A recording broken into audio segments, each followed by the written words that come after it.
Hello friend, book मेरा दोस्त में आपका स्वागत है।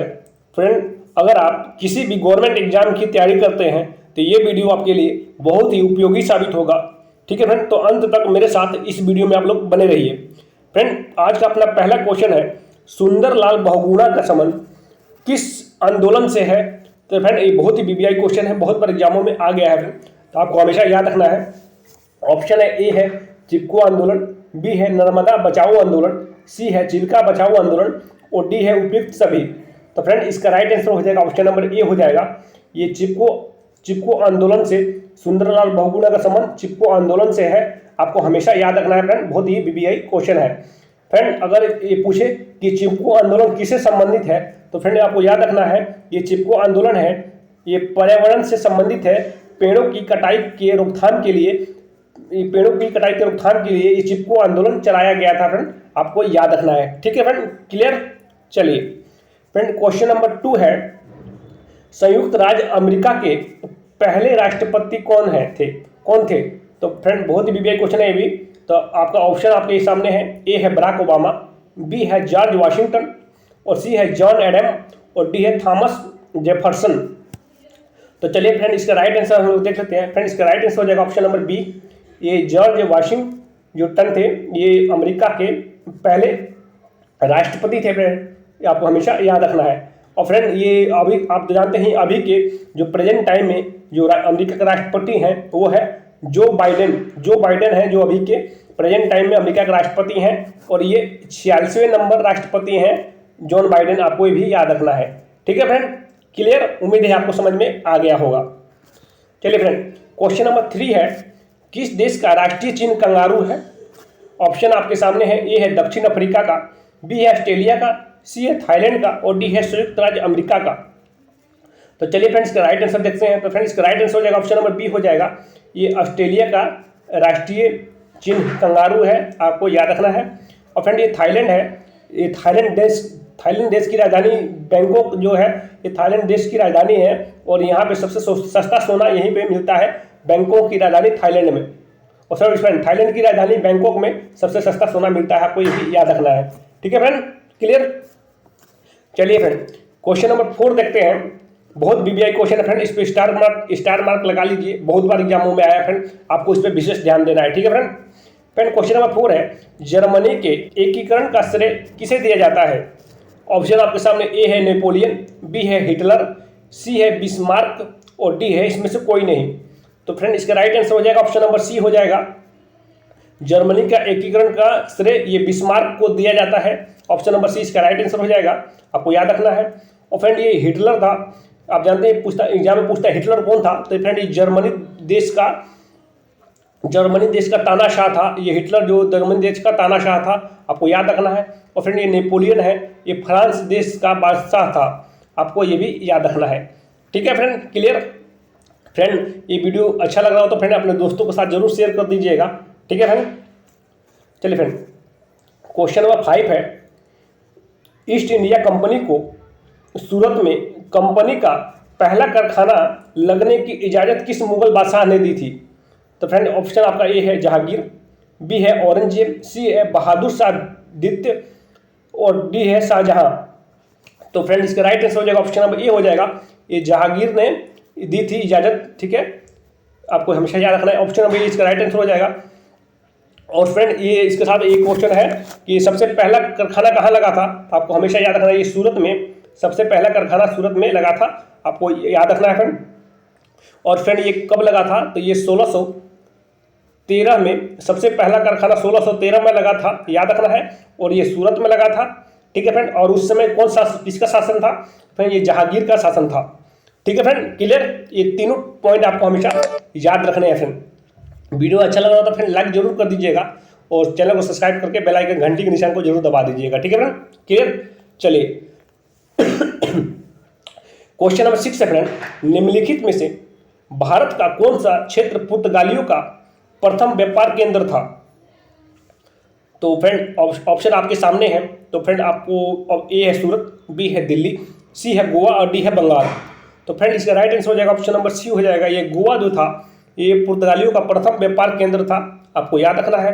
और फ्रेंड ये सबसे अंतिम में पुर्तगाली कहाँ से गए थे, तो आपको हमेशा याद रखिएगा ये गोवा राज्य से सबसे अंतिम में पुर्तगाली है, ये गोवा से गए थे, आपको याद रखना है। ये सबसे अंत में 1961 में यहाँ से पुर्तगाली यहाँ से गए थे, आपको याद रखना है। लगभग आज़ादी के 14 साल के बाद गोवा है, जो गोवा राज्य है फ्रेंड, ये 14 साल के बाद लगभग पुर्तगालियों के शासन से आज़ाद हुआ था, आज़ादी के 14 साल के बाद 1961 में। ठीक है फ्रेंड, आपको ये दोनों 3 पॉइंट हमेशा याद रखने हैं। चलिए फ्रेंड नेक्स्ट क्वेश्चन देखते हैं। फ्रेंड क्वेश्चन नंबर 7 है, 2011 की जनगणना के अनुसार अरुणाचल प्रदेश भारत का सबसे कम जनसंख्या घनत्व वाला राज्य है। इस जनगणना के अनुसार अरुणाचल प्रदेश का जनसंख्या घनत्व कितना है? तो फ्रेंड देखिए फ्रेंड, 2011 की जनगणना के अनुसार सबसे छोटा जनसंख्या घनत्व वाला राज्य कौन सा है? तो फ्रेंड देखिए यहाँ पे एक क्वेश्चन बन गया, तो ये अरुणाचल प्रदेश हो जाएगा फ्रेंड। सबसे 2011 के सबसे छोटा राज्य कौन सा है जनसंख्या के अनुसार? तो ये अरुणाचल प्रदेश हो जाएगा फ्रेंड, याद रखना है। और इसका अरुणाचल प्रदेश का जो जनसंख्या घनत्व है ये 17 व्यक्ति प्रति वर्ग किलोमीटर है, आपको याद रखना है। 17 व्यक्ति प्रति वर्ग किलोमीटर है। और फ्रेंड सबसे बड़ा राज्य पूछे जनसंख्या घनत्व के हिसाब से सबसे बड़ा राज्य कौन सा है? तो ये फ्रेंड बिहार हो जाएगा, आपको हमेशा याद रखना है, जिसका जनसंख्या घनत्व 1102 व्यक्ति प्रति वर्ग किलोमीटर है। ठीक है फ्रेंड, आपको हमेशा याद, बिहार का जनसंख्या घनत्व 1102 व्यक्ति प्रति वर्ग किलोमीटर है और सबसे बड़ा जनसंख्या घनत्व वाला राज्य है बिहार। ठीक है फ्रेंड, क्लियर? चलिए फ्रेंड क्वेश्चन नंबर 8 है, हर्षचरित एवं कादम्बरी किसकी रचना है? ए है पाणिनि, ऑप्शन बी है मुंशी प्रेमचंद, सी है बाणभट्ट और डी है मेगास्थनीज। तो फ्रेंड इसका राइट आंसर हो जाएगा ऑप्शन नंबर सी हो जाएगा, ये बाणभट्ट हो जाएगा।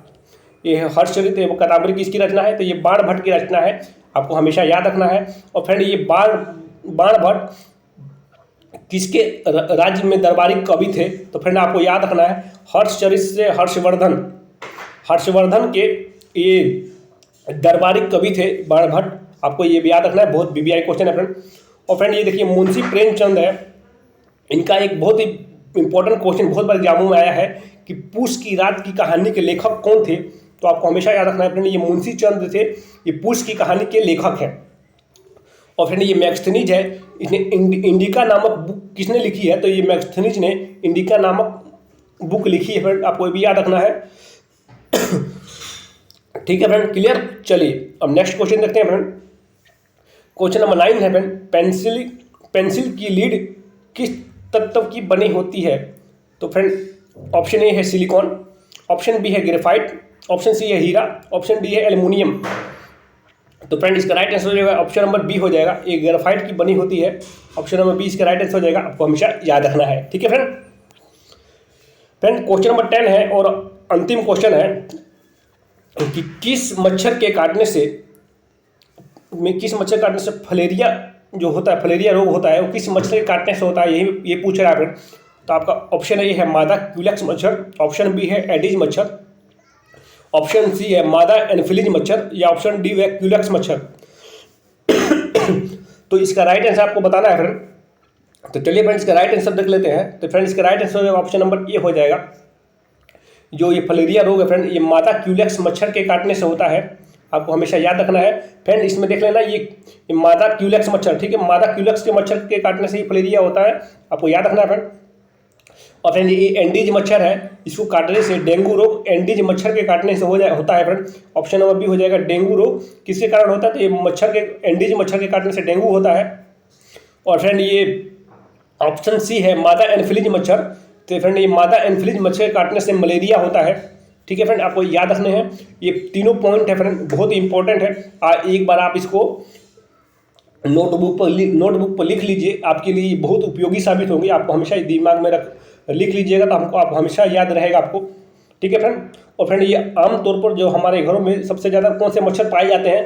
तो फ्रेंड ये क्यूलेक्स मच्छर है, ये आमतौर पर हमारे घरों में सबसे ज़्यादा पाए जाते हैं। ठीक है फ्रेंड, ये क्यूलेक्स मच्छर हो जाएगा ऑप्शन नंबर डी। तो ये फ्रेंड ये चारों पॉइंट है, बहुत इंपॉर्टेंट है, इससे बहुत बार एग्जामों में इससे क्वेश्चन आए हैं फ्रेंड, तो आप एक बार इसको नोटबुक पर लिख लीजिए, आपके लिए बहुत महत्वपूर्ण होगा फ्रेंड। वीडियो अच्छा लगा हो फ्रेंड तो एक लाइक जरूर कर दीजिएगा, और मेरा चैनल सब्सक्राइब नहीं किया सब्सक्राइब करके साथ में बेल आइकन घंटी के निशान को दबाना नहीं भूलिएगा फ्रेंड, क्योंकि उसी से नोटिफिकेशन आपके पास जब भी मैं वीडियो डालूंगा तो नोटिफिकेशन आपको आ जाएगा फ्रेंड। और फ्रेंड आपके जो भी दोस्त है आप एक बार उनको ये वीडियो उनके साथ जो शेयर जरूर कीजिएगा, जो भी आपके दोस्त है जो गवर्नमेंट एग्जाम की तैयारी करते हैं। ठीक है फ्रेंड, तो आज के लिए धन्यवाद फ्रेंड, मिलते हैं नेक्स्ट वीडियो में अलग क्वेश्चन इंपॉर्टेंट क्वेश्चन के साथ में। तो आज के लिए धन्यवाद फ्रेंड।